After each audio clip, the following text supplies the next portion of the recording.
Well, we are live for this week in jobs with a special guest this week, Ricky Baez. Welcome. Thanks for joining us. Thank you, man. Appreciate it. It's been, I'm excited. So we haven't done one of these in eight. I know you guys have, but we haven't done one in ages. Yeah. I'm excited. It's been a while. We haven't done one in ages. We're completely putting you on the spot today, talking about what has happened in the job market this week. You have no idea what these stories are. We're going to throw at you. We're going to look for your opinion on these. So looking forward to putting you to the test today. Let's do it. I've had my coffee. I'm good. Well, let's just start with AI. Ricky, we almost always have to start with AI lately. It is the topic that's on everyone's minds. Lots of different opinions on it. AI is displacing jobs. AI is adding jobs. It's much ado about nothing. It's going to be the biggest disruption that we've ever seen. Before we get into this, just where do you fall? Give us a taste for where you are in that. Man, so I totally geek out on AI. I totally geek out on it. But I'm also seeing that it's evolving so quickly. I mean, look where we are now to where we were 3 years ago when ChatGPT first came on the scene, and now it's grown up. That baby has grown up, and now it's about to have a PhD in rocket science because that's how much it's evolving. A great example: when we first started using ChatGPT, we're like, "Wow, this is amazing." And I just started using Claude a couple of weeks ago. Wow, night and day. So it's evolving. So I'm a proponent.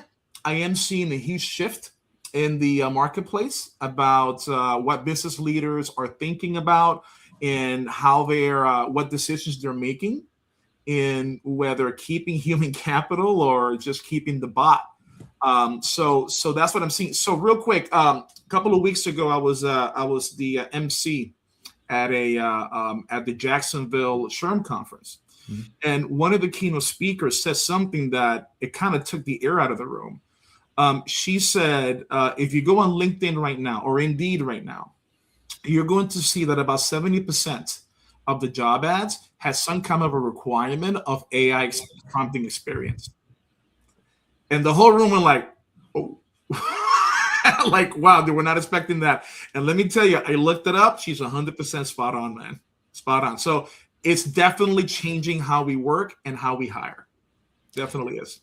It is. So you're in my camp, right? You think this is going to be significant, to say the least. It already is. Yeah, it is. I mean, it is. Without going into too many details, I'm having conversations with some clients who are thinking about making some changes because of it. And obviously I'm not pushing back, but I'm throwing some caution into the wind and saying, hold on, I get it. I get it. It's a new shiny toy. It's going to help, but let's take a step back. Let's reorganize how we're thinking about the talent that we have and what resources we're going to use later on. In that same conference, the lady asked, I got to get her name, man. The lady asked, raise your hand if you're afraid of AI, and quite a few people raised their hand. And I have an opinion on that, because my opinion is the people that raised their hand are not going to be in the workforce in 20 years. That's an interesting statement, because when I have conversations with people, I find those who won't be in the workforce in the not too distant future aren't too concerned about it. Yeah. Right? Because they have nothing to fear, and rather dismissive of it, in fact. Now, that said, our own survey data has showed us that those who use AI the most are the ones who are most afraid of it. And I find that very telling. It's like ignorance is bliss, because like maybe it's, if you don't know what's coming, you're like, oh, well, it's probably going to blow over. But the people who actually know what it can do are like, they can see the potential there. Wait a minute. So what kind of fear? Fear that they don't understand it, or fear that, oh my God, this is going to take my job? Fear about that, right? Fear about how it's going to impact the workforce, their place in it. Also, our survey, and this is multiple quarters in a row now, and the trend on this is very clear. Executives are also the most concerned about the future of the job market in AI, and these are the people who are making the decision. So heavy users and executives clearly have more concern than everyone else. See, that's interesting because I use it quite a bit, right? For my business, it helps me a lot. And I do have employees, right? And they were afraid at first. I'm like, don't worry about it. I'm going to use you for something else, but I'm also going to give you the resources on how to use this and learn how to use it better. I'm excited for it, Pete. I got to tell you, I'm excited for how that's going to change how we work. And I'm assuming it's the same excitement people had or same fear people had, and I've used this analogy before, when the typewriter was the main tool and then Microsoft Word came about, right? I'm pretty sure people were afraid then, and I'm pretty sure they said, so you're going to rely on Microsoft Word for spelling? Nobody's going to use a dictionary anymore. I mean, I don't. I'm going to be honest. I don't use a dictionary, but still, I mean, it's everyday use now. So I'm assuming that's going to be the same way in 10 years. So you think that jobs are just going to change rather than like go away? It's not going to be, this typewriter example, secretaries we had, an entire bay of secretaries that were typing up stuff. I mean, I've seen Mad Men, so it's like, how each office had one of those. And now a lot of that can be done by fewer people in the office. I mean, there are still secretaries, but they're doing different things. They're, moved into more admin type roles. I mean, is it going to eliminate jobs? Yes, but it's also going to create new ones. So, for example, I'm sure you guys have seen that movie Hidden Figures. Mm-hmm. Yes. Okay, right. So they did all that calculation by hand, right? And now, I mean, because look, I use Excel regularly, and I use pivot tables, cell formulations. I don't know how people did that job, financial analysis, 40 years ago. Ricky, we sent someone to the moon with doing manual calculations. Right? I've got my grandpa's slide ruler. Like he was an engineer in the 60s and 70s. Yeah. But the running joke is, teachers when we were growing up would say you have to learn math, these math skills. It's not like you're going to have a calculator in your pocket. Well, we know how that turned out. So now we got a full production studio in our pocket. Yeah. So it's all evolving. All right. So let's actually get to the headlines based on this. It's a good segue into it. There's a survey that was just published today by resumebuilder.com, and it shows that more than 60% of those who took the survey have used AI to take on tasks previously done by a coworker. Okay, easy enough to believe. 74% are at companies that have conducted layoffs in the past 12 months. So work's being replaced clearly by the people who took this survey. And again, there's a lot of dismissiveness about this, but survey after survey shows that this is actually happening. So what's your thought on that? It's when we're in the middle of it, I can understand why some people are apprehensive of it, right? But if you take a step back and what that means for the future of work, that's why for me it's really exciting, right? And I get it. Some people push back, but they push back because their rationale is, I don't want to be replaced. Where the way I'm looking at it is, we have to be excited about it. And by the way, that train is going to leave the station with or without you. So what I'm telling people is just get to know it. Don't be afraid of it. I can kind of understand why people would say the more you get to use it, the more afraid people will be. I guess a similar analogy would be is the more you study a subject, the more you realize how much you don't know. Mm-hmm. And the more you realize, like, wow, my eyes are being open about things I didn't know before. So I guess my thought process on it is I think that's going to go away once it becomes more streamlined and once it becomes more ingrained into our personal and work lives. So I think that might go away, Pete, to be honest. Do you think the people, I mean, so we've got the headline that people are trying to, they're doing more with AI than it was their job before. Do you think it's going to kind of backfire a little bit and that people will become resentful and feel like they're expected to do more and be paid the same amount? Man, so we have yet to see that piece, right? Because I went from 3 years ago watching organizations say, do not use AI, don't use that, stop it, to now almost everybody I speak with they make it a requirement. And they do expect more for the same pay. Okay. So let me tell you another point that came out in this survey, which I find both amusing, but also not surprising. Almost 63% don't tell their manager how much they're using AI. So isn't that interesting, right? We are encouraging people to AI, as you alluded to, job postings, and there's some data on that we have today too. But people are kind of hiding a little bit. You think? I mean, I assume it's because they don't want to acknowledge or have their boss be aware of how much AI can actually do that they're getting paid for today. I assume that they're just taking credit for it. They're like, look at these crazy emails I'm writing, or these presentations I'm making, or, slideshows or whatever. Like, and the boss, maybe, because we're still in this stage where maybe not everybody knows the capabilities, they naively might be assuming, wow, so-and-so is stepping up and doing so much, and not even thinking that it took them 15 minutes on ChatGPT.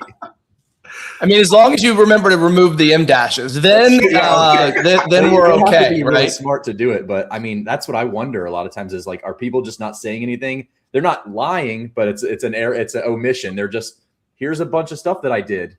Don't worry about how I did it. I have to say, I saw a post on LinkedIn this morning, and it was from someone downplaying AI's impact on jobs. And this post was so clearly written straight out of ChatGPT. I mean, the second line in it was it's not X, but Y comment, and I was like, dude, what are you doing? You're making the case poorly, but you're contradicting yourself, right?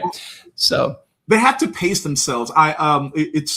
And generally speaking, I saw a situation not too long ago where about 3 years ago, this employee was consistently in the pit for performance. And now all of a sudden they're doing the work of about 3 or 4 employees.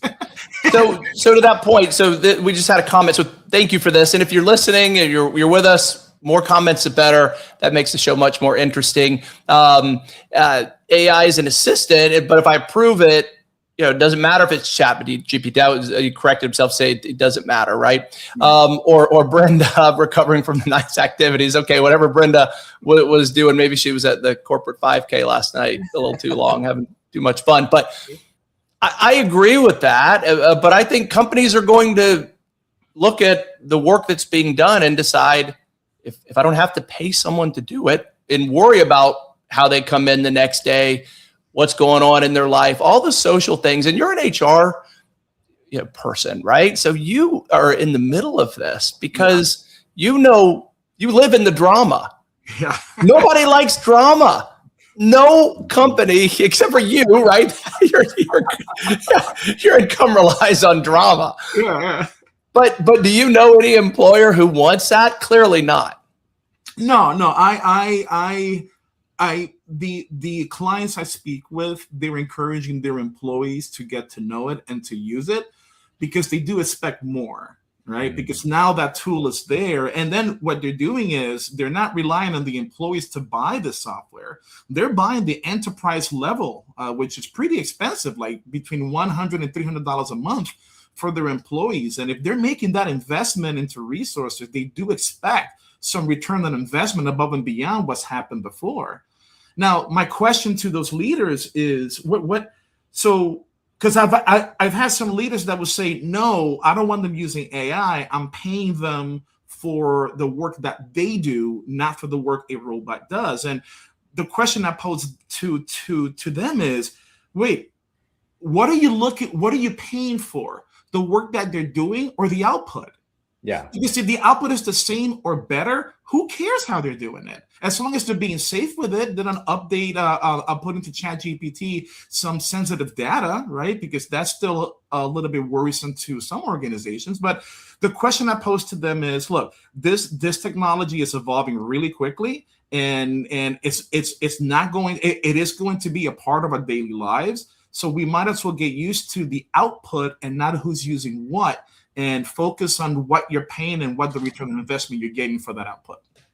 Yeah. I mean, look at what Meta's doing. If you heard about that yet, they're recording keystrokes. They're learning everything that's happening. And why do you think that is, right? It's not to promote the employees who are using it. It's not to give bigger bonuses. Yeah. The employees are, in the most literal sense, training the AI to do their job. And this is happening their as we replacements. speak. There's a lot of pushback there. This is not altruistic behavior, right? This is a company looking to figure out how to maximize profits. And so the question is that how they should be behaving? Is there any moral or ethical reason why a company shouldn't be doing that? I mean, this is quite a change in how work happens and how employees are being monitored in every possible way now. If Meta is doing that and there isn't a mass exodus, I would wonder how good at their job they're being to send the AI that's being trained bad information so it fails in the future. Right? Because I mean it's we see that writing on the wall, and I'm assuming they see that writing on the wall. So why would they participate in that, right? If they know that's eventually gonna pip them out of a job later on. Well, it almost sounds I like don't know. That is they don't have a choice. You know, Meta's going to do it regard. It's kind of the next step beyond, you know, how a lot of the graphic designers and stuff would complain that the AI, its generation was being trained on their art without paying them. Just, and you know, once it's scraped it all up, it can replicate art styles. It can do this, and people were complaining. They're like, well, why am I doing this? And it's now I'm training my replacement. And now this is the next step where, you know, developers, their coding, their keystrokes are being tracked to train their replacement. You know, it's a bad road. I feel like for a lot of these people, because they're kind of stuck. Well, it was switch, right? The responsibilities are going to switch. Going back how we sent somebody to the moon, all with hand calculations, right? Back then, you had to know how to do all that calculations, but now to do the same thing, you just have to know how to be good at Excel and how to be good with a computer. Mm-hmm. So I'm anticipating in 10, 15 years, there's going to be a need for somebody to be a really good architect, really good engineer for AI prompting. But I don't even know how that's going to be. The AI will prompt itself. You say 10, 15 years, that's an eternity. Yeah. It's one of the most extreme quotes. So we see these opposing views, right? Or I think of as very conflicting narratives on AI is going to displace jobs, AI is going to create jobs. And we've seen recently in the past week, the Bank of America CEO who back in December said nothing to worry about. This week with layoffs, very much something to worry about, right? So it took him a matter of 4 months to pull a 180. And the CEO of Verizon went on record to say he predicts up to 30% layoffs or unemployment as a result of this in the next 2 to 5 years. This is 10 to 15, 2 to 5. Now, and people hear that and say, no way. Why would he say it, right? I mean, this is like, he's going to have to answer to that at some point if he's very wrong about it. So even if it's just directionally correct, this is a huge concern. Honestly, team, I think the people who are most worried about it are the people who've experienced professional lives without it.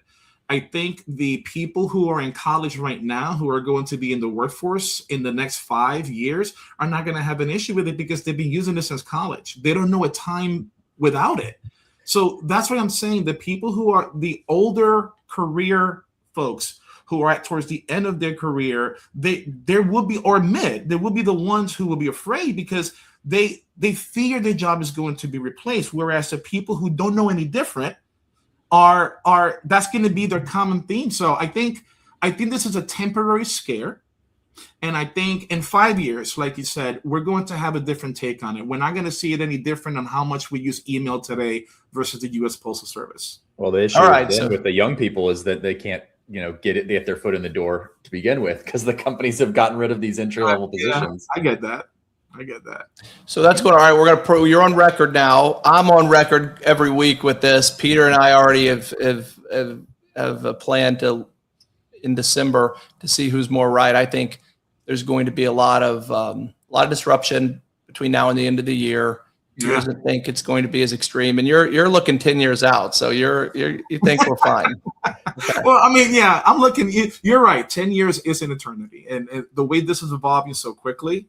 I mean, look, I talked to Claude, my AI person. Look at that person, my AI assistant. I'm talking to them like an intern, right? I'm just having a conversation with them, and It's really because I use Whisper. Have you guys heard of that Whisper app? Mhm. Yeah, so I use that, and I'm having these casual conversations, and I start thinking, man, in no time, this is going to be like a little R2D2 a C3PO unit, and we're in Star Wars now, right? Because you got Elon putting together these robots, just upload some kind of AI to it, and next thing you know, you're gonna have that kind of an assistant. So That's happening. All right, so let's move on to the next story. Job searches for AI roles are up 11x since ChatGPT came out. So 11x. 11x. That's Indeed data that they published this week. Overall job search activity is roughly flat from 2022 levels, but people are clearly wanting to get in this space. So they're heeding your advice, right? Get involved, get in the game with AI. Yeah, they should. I mean, it's otherwise they're going to be obsolete later on. They are. Now, how many? So they published this data too. How many job postings, though, do you think call for AI right now? Because you said that it was significant. 70%. She said. The Indeed data doesn't show that. It shows that only about 5% of all postings mention AI or an adjacent skill right now, which I find hard to believe. It's like right? a major thing versus automation as a general term in a job posting, which I could see most white collar jobs particularly using automation tools, whatever, maybe not explicitly stating AI, but if you read between the lines, that's what it's asking. I have not seen too many jobs that are explicitly like an AI just focused role that like AI is in the title, or it's not as common of a, we're still using kind of our older job titles with maybe a bullet point thrown in there. Well, see, and that's what the speaker was saying. She was saying not necessarily that they have to be AI, but in part of a skill set that they did have some kind of AI experience in there. I mean, I don't think it was a deal breaker or anything like that, but I was there and I'm like, I looked it up myself. I'm like, dang it, look at that. 2 or 3 job postings. They say, AI prompting experience preferred. And she was right, but so it's definitely desired by employers. So because ZipRecruiter also has a survey that they published this week that says 76% or job seekers who use AI are twice as likely to land an offer. So anyone who's on the job market who sees or hears that should pay close attention.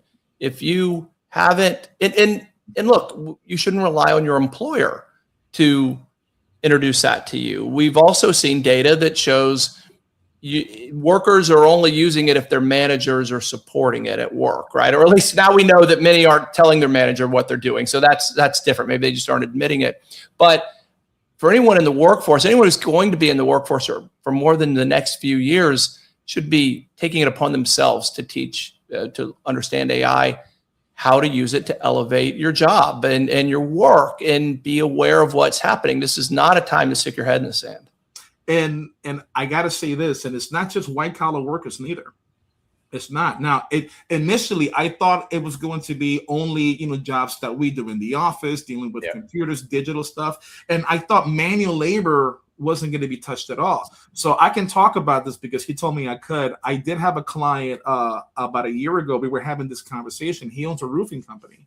Mm-hmm. And he's like, that's not going to touch us at all. And I'm like, yeah, I agree with you. I think we're the ones who are going to be in trouble. And then about 5 months later, he went to a conference in Vegas. And he's like, Ricky, you have to see this. And he showed me this video.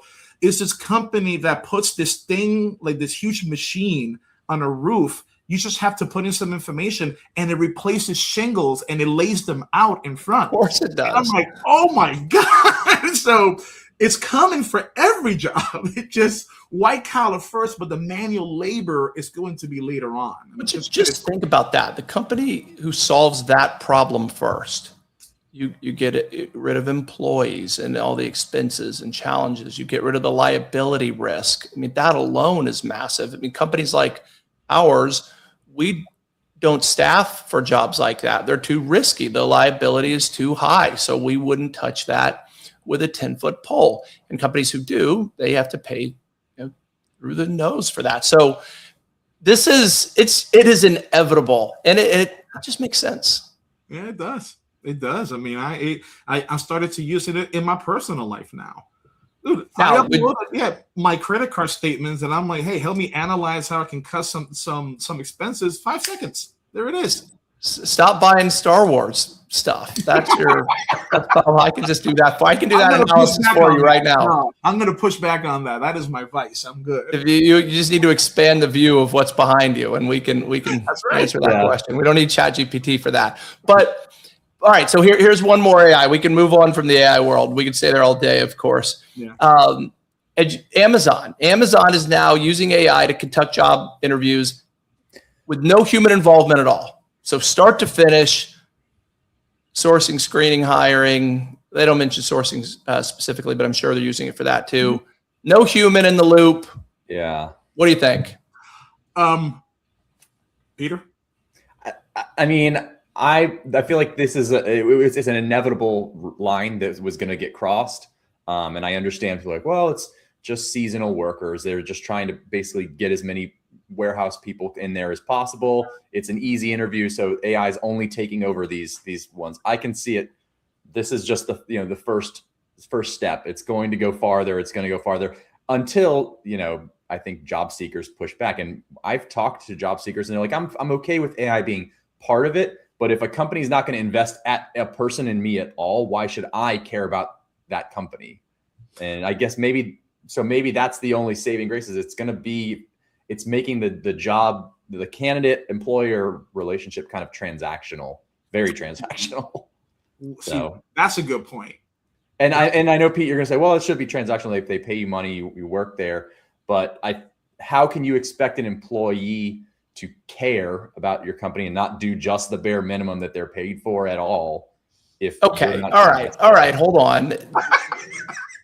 That's not what I would say about that, but I might say it about what's happening with recruiting in this respect with Amazon. So you're Amazon, right? You are one of the most sought after employers in the world, and you're in the power seat right now. And so if you're implying they may not be one day, I would challenge that, right? But I also would say how you get in the door doesn't necessarily resemble what life is going to be once you're in. No one likes interviewing. No one likes the job search process. Nobody on the job seeker side that I know of would say, yes, this is something I'm happy I get to do.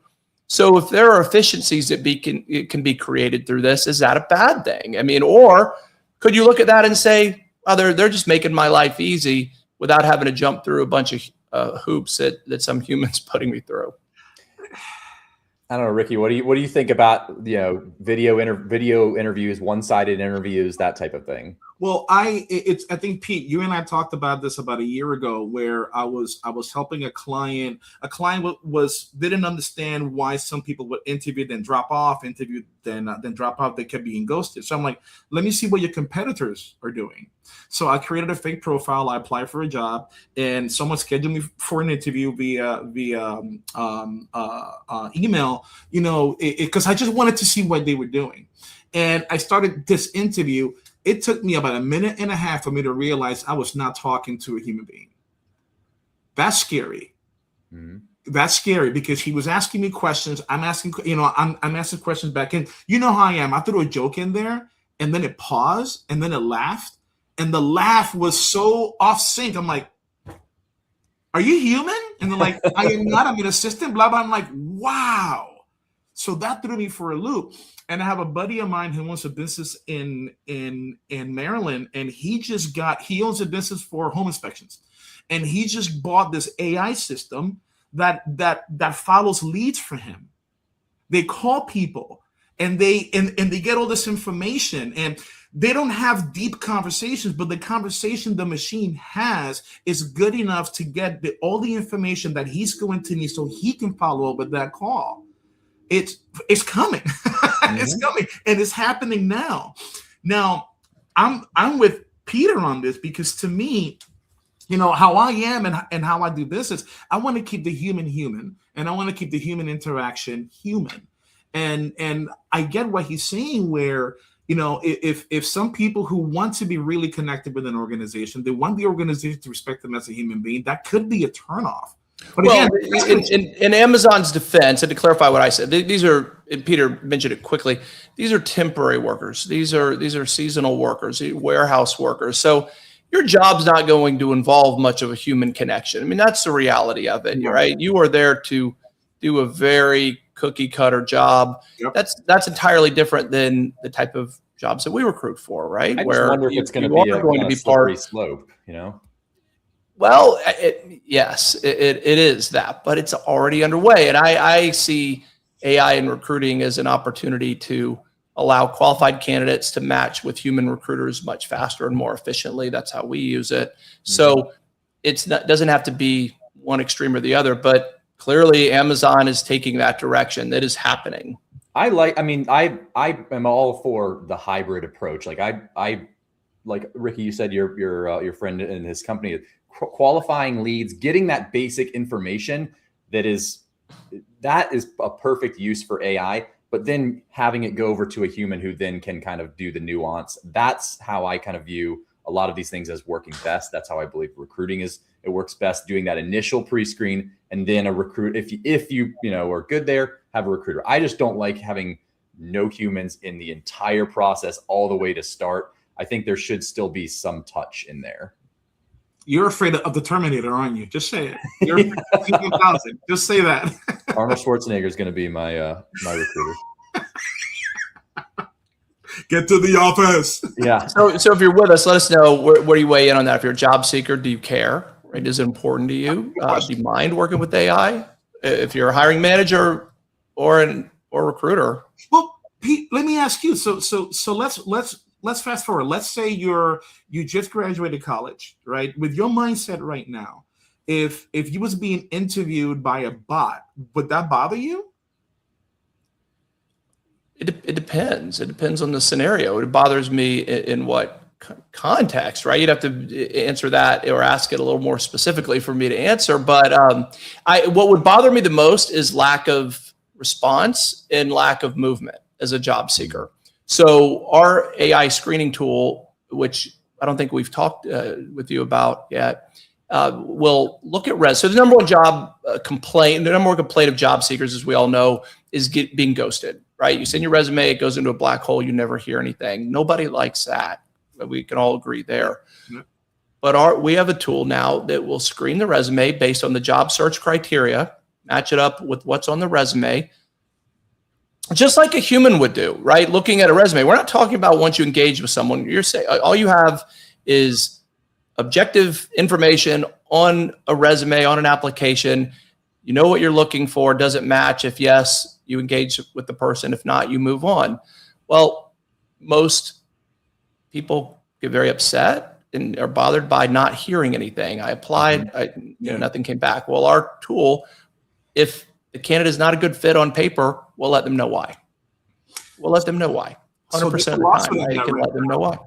So real quick, if people will look up Workday versus, I forgot what the guy's name was, it's a lawsuit for that very same thing, because he applied like 117 times, and each time he got denied, and he happened to be a protected class, over 40, everything you can throw under the sun, and now there's a lawsuit for disparate impact. And we don't have to go down that road, because where we see an issue with recruiting and AI is the employment and labor laws for recruiting and for discrimination hasn't caught up with how AI is doing right now. So now you're seeing a lot of lawsuits out there where some recruiters are relying solely on AI to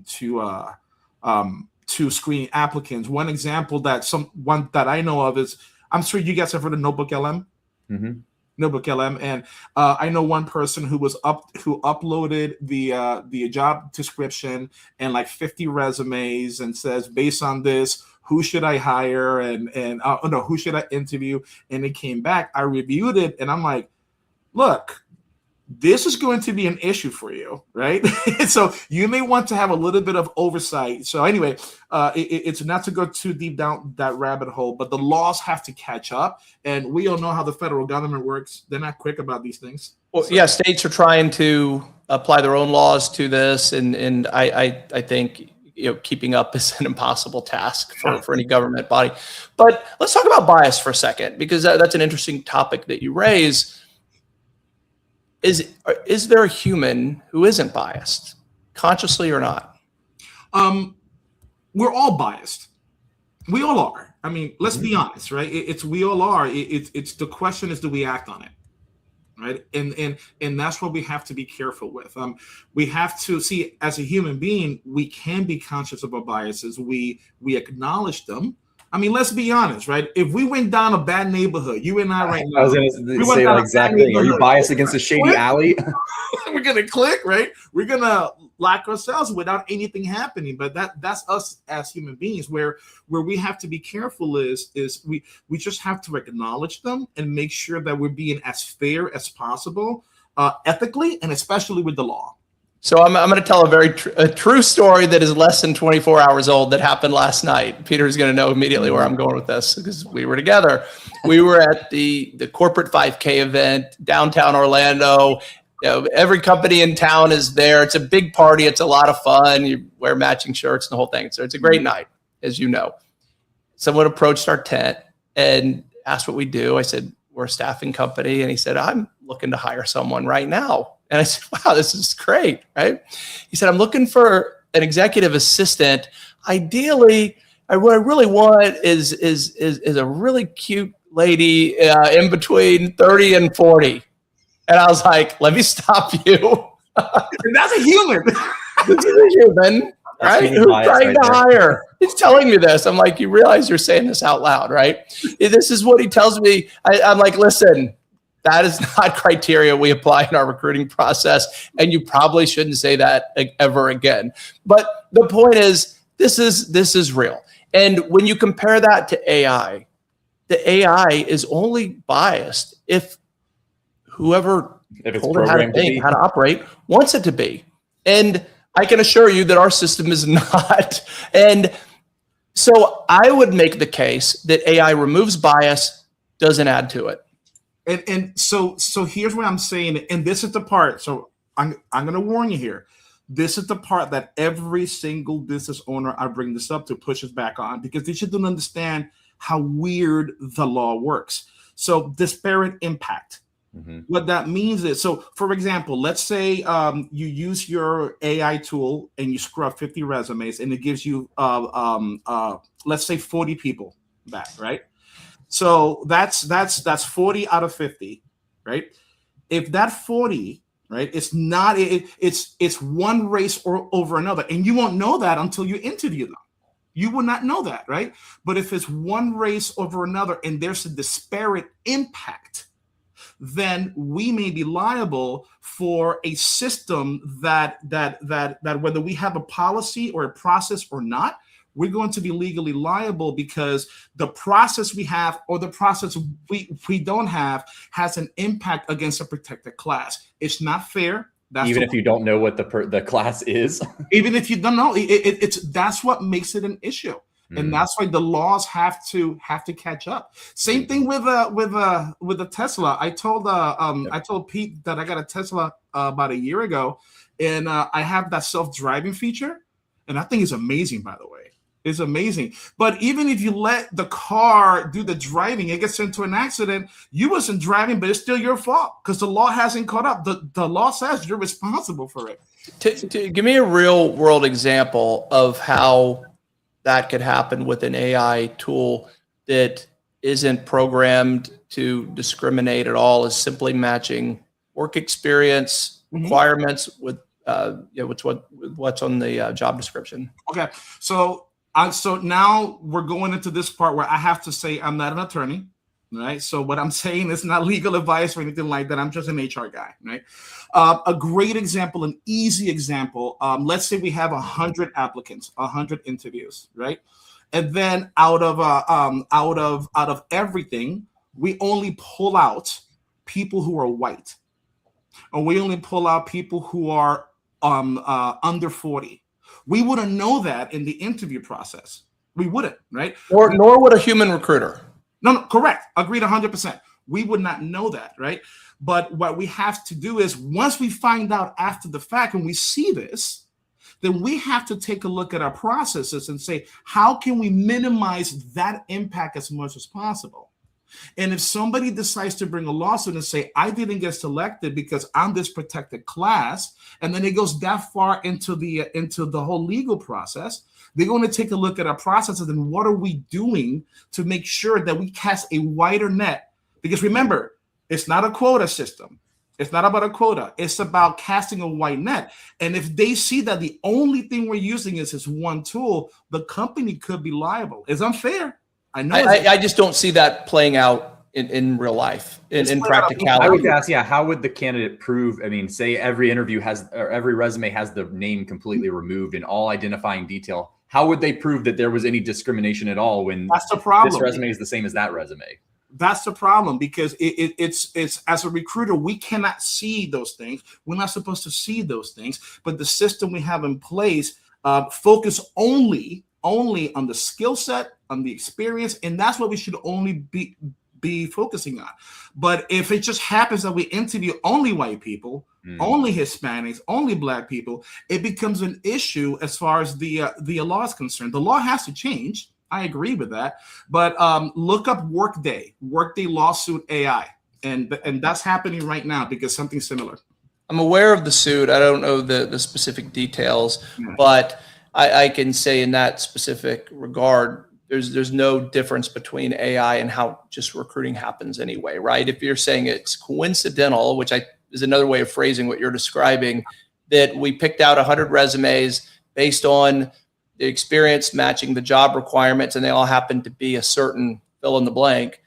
Well, that I'd say good luck. I mean, of that 100 people, 80 of the 100 people that applied happen to be white. There's going to be a high chance that maybe the people that you pick out are all white. And statistically over time, that's going to normalize, right? I mean, that's just the way math works. Yeah. So I think that's interesting, and I'll look up the hairs, Pete. What do you think I have all these gray hairs? I mean, I'm 25 years old.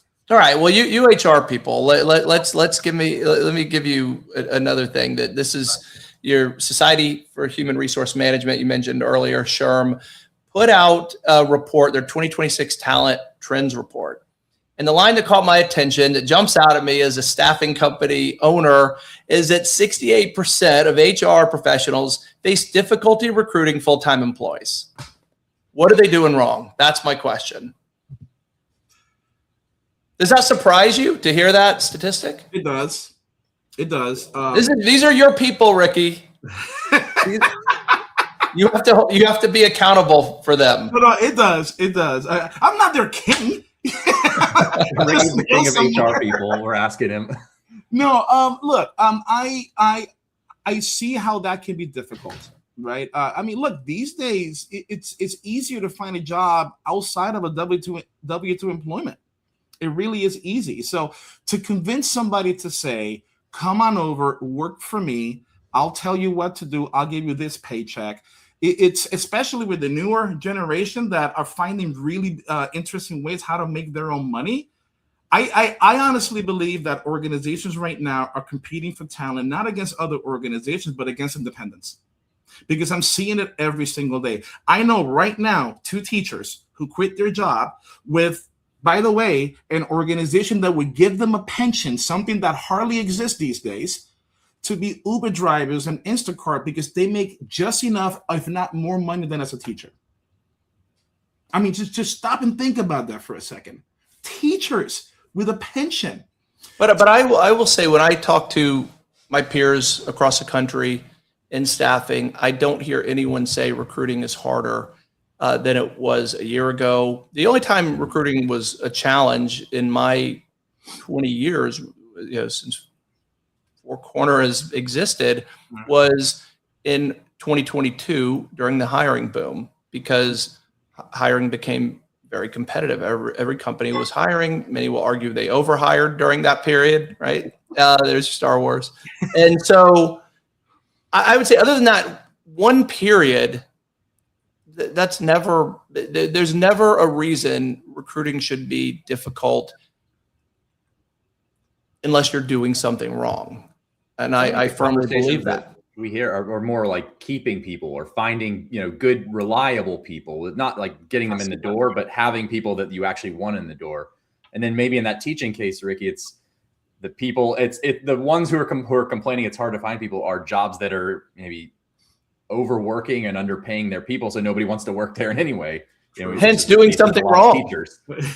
Yeah, I mean, if you're not paying enough, if your requirements are unrealistic, if your work environment is such that no one wants to work in, yes, but that's on you. That's not indicative of the market. And so I see this and I scratch my head, because also there's data that comes out every month. We were talking about this yesterday from the NFIB, the National Federation of Independent Business. It's basically a group of small businesses. This organization's been around for dozens of years. It's a big organization. The number one complaint of small businesses is they can't find qualified talent.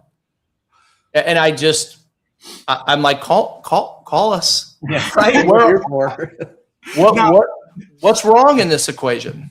Now, I have another take on that, because I did a presentation in HR Florida last year, and I presented a topic called ADR, Attraction, Development, and Retention, right? And where I see an issue with recruiters or organizations that still have a recruiting marketing process that's 20 years old, that strategy doesn't work today. 40 years ago, it worked maybe, right? Because if you offer benefits, if you offer a pension, that's what people who were in the market 40 years ago, that's what they wanted, right? Nobody knows what a pension is today. So what we have to do is we have to understand, all right, we have a new workforce.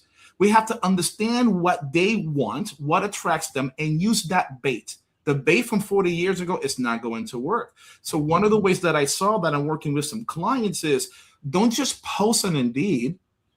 Go on TikTok, go on YouTube, post your story, post who you are. People are attracted to what the company is, what the company stands for, and if those values align. Once you got them in there, then develop them and then figure out how to retain them. And if you can't retain them that don't belong, then have an honest conversation on why they should leave.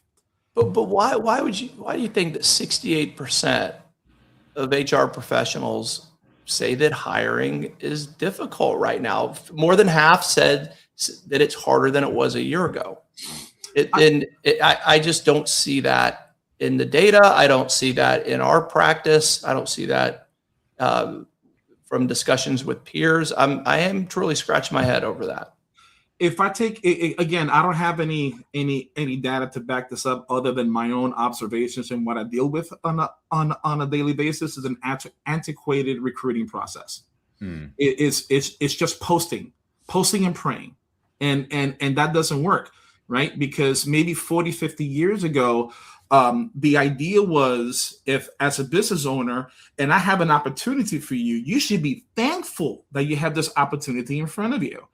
That rationale is out the window, because now it's an employee's market in some sense, because there's different options out there. You think they're getting overwhelmed with just like, applications? I mean, I think we as a company are on kind of the cutting edge of the recruiting process. So I think maybe this, when I see these numbers, they're talking to, like you said, companies that have antiquated processes, maybe a small internal recruiting team. So I can see, I guess, where they maybe view it as difficulty when they post a job. They get 500 applicants that they have to sift through, and they don't have these tools to kind of help them out.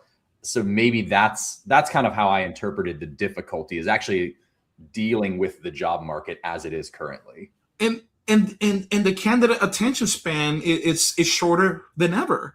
I was dealing with a client 2 years ago that had 6 interviews for one person, 6 interviews. And I'm like, dude, if you 6 in the process for a single oh, wow. So I'm like, dude, if you can't find what you're looking for at interview number 3, you have the wrong person. You have the wrong person, because the people who you want, who's got the skill set that you want, are going to have options, and they're not going to be patient to wait. But you know who will have the patience to wait? The people who are crappy enough that nobody else will hire. And they will go through that process. Yeah. So. Would you say then that the clear answer is you need a staffing partner? I think, is that where? No, 100%. No, seriously. I know what you did there, but you're right. You need a staffing partner to come in and say, let us recruit for you. Let us tell your story. Because if your job is to install roofs, the last thing you want to do is focus on a recruiting strategy. That's not your forte. Yeah, you beat me to that analogy, right? In theory, I could change out the tiles on my roof, but I'm not going to do it. Yeah. Right? Because it's not what I'm good at. And to that point, you asked me how I would feel about being recruited by AI exclusively. Now, exclusively, I wouldn't want that, right? I would want a human. My take on it is, and what we put into practice every day is that our AI allows qualified candidates to match with recruiters faster. Mm-hmm. And I'm biased, of course, but I think that's how it should be used. Peter, before Ricky answers, what is our current satisfaction rate of candidates who interact with our AI, roughly? So roughly right now, we're sitting at around 91% of candidates who report that they had a positive experience with it. So, wow. And to kind of talk about like what you had mentioned earlier, like we have the option, if somebody is uncomfortable, they can request a human review. So we've made it very clear that this is a first step in the process. This is just a screening. And I mean, the average time right now, I think, is people spend about 15 minutes just answering basic questions, screening through. If they match, it depends on the job, but say 80% of the criteria of a job, and the recruiter will get a message, they'll call them, and they're getting back to these candidates within 48 hours. A human is talking to them. Wow. Okay. So from applying to a job. Ricky, if you apply at 9:00 at night and you want to have a conversation then to be screened, to move on to the next level, to see if you can interact, if you're qualified to engage with the human recruiter and be considered for the role, you can do it. So working parents, wow, people who just don't have time during business hours, I see it as nothing but positive, and the market is responding well to it. Well, we've made an effort to be very clear about this is not something that's supplanting a recruiter. This is literally just to make the process even better for you, job seeker, and people seem to be responding positively to it. That's awesome. And I will go one step further, because this is something that I tell all of my clients is, if you pull out all the stops for recruiting, telling your story, and giving them a great experience, don't stop doing that when they come on board. Mm-hmm. Right? Because then you're guaranteeing them to leave before their 90-day intro period. So that's something I'm really big on, because I've seen organizations in places that I've worked where they really focus hard on the recruitment process. They bring them in, and then once they're in, they forget about them. All the cheerleading has stopped, and nothing has happened, and then they wonder where they leave in 90 days before they get a return on investment. So would you be opposed? We've talked about that. We can't help, once a person, we can make it a great experience through onboarding, but retention is, the company needs to pay attention to that. Yeah.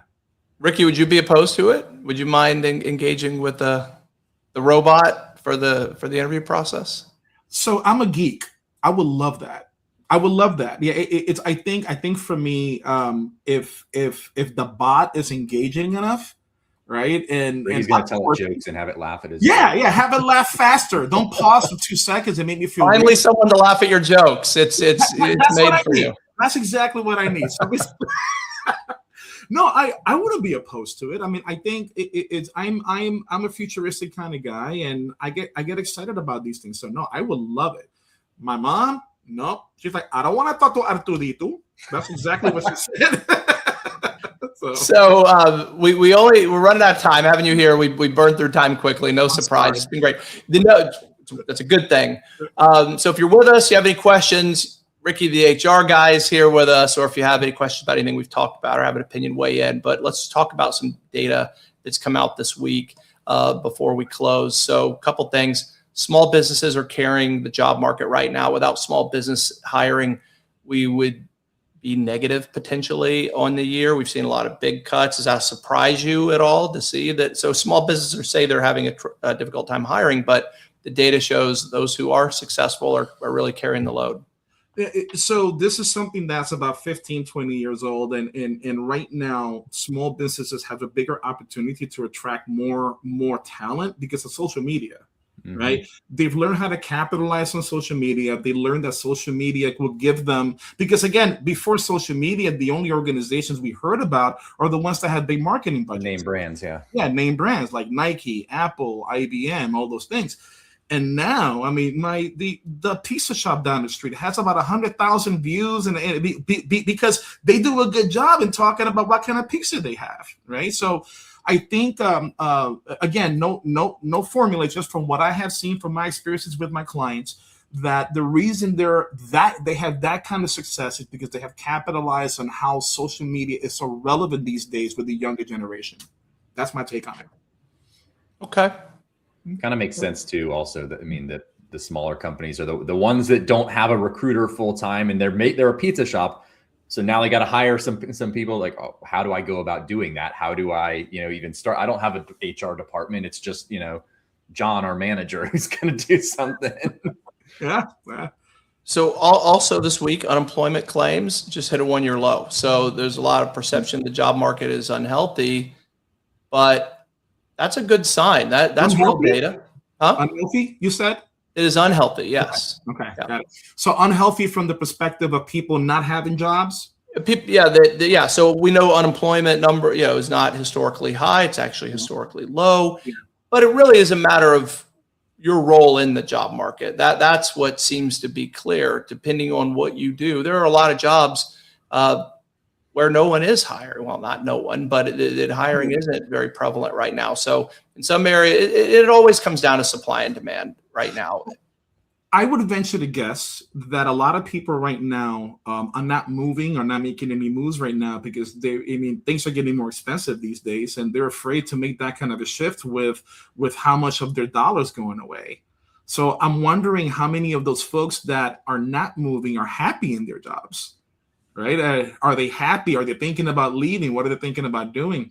And I'm also in a wait and see. Like wait and see is kind of we know a lot of people are in this wait and see. Like that's kind of how companies are acting. That's how people are acting. Yeah, low hire, low fire environment right now, except for the big companies. But you're right. I mean, all of the data, and including our own survey, shows that employees are worried about what's ahead, and so they are staying at their jobs more frequently than they have over the past few years. Yeah, because I'm assuming if the economy had a bigger uptick, there'd be more movement. I would think, right? I would love to see a survey where it shows how happy people are. But even then, I don't know how many people would answer truthfully out of fear that.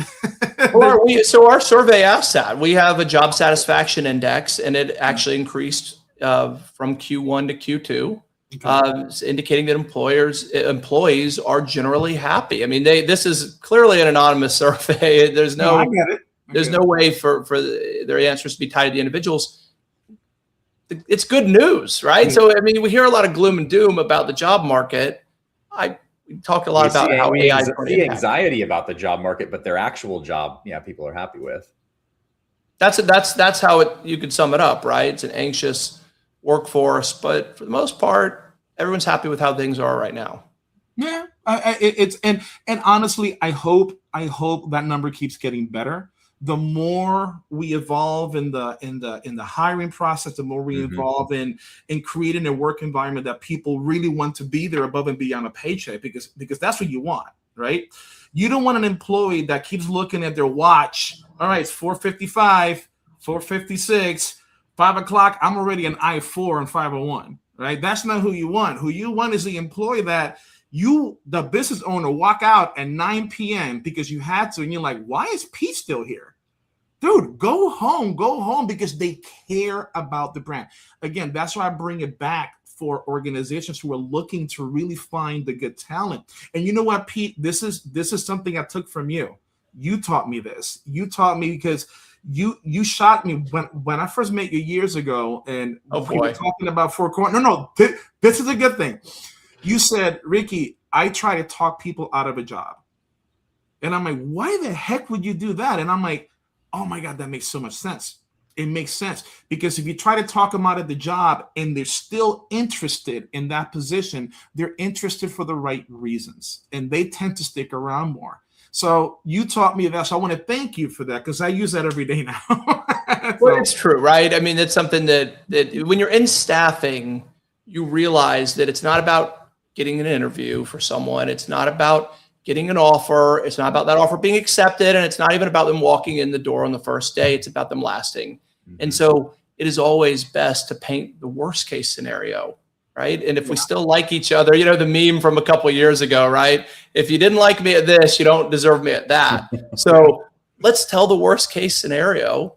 And if it still looks good at the end of that, well, then it's probably the right fit. So, but I appreciate you saying that. That's nice. I use it every day, and some clients are like, "What are you doing?" I'm like, "Trust me." Right? If they're still around, you show them what the job is about. You're like, it's this, and that, but you're going to be fulfilled, right? You're going to get a lot more no's, but that one yes is going to stick around. It's going to stick around, and that's worth its weight in gold. Yep. So, yep. I love it. Well, that's a great way to close because there's a good chance you'll say something not nearly as nice to me if we say that a few minutes later. Next time. I'll leave that for next time. Well, I hope you'll come back. This is fun. It's much better to have you here. Thank you for inviting me, guys. I really appreciate it. Of course. Peter, anything else before we close, or we cover enough today? I think that was good. Let's end on a positive note from Ricky. Perfect. Well, thanks for joining us, everyone. Have a great weekend. Everyone. Have a good one, guys.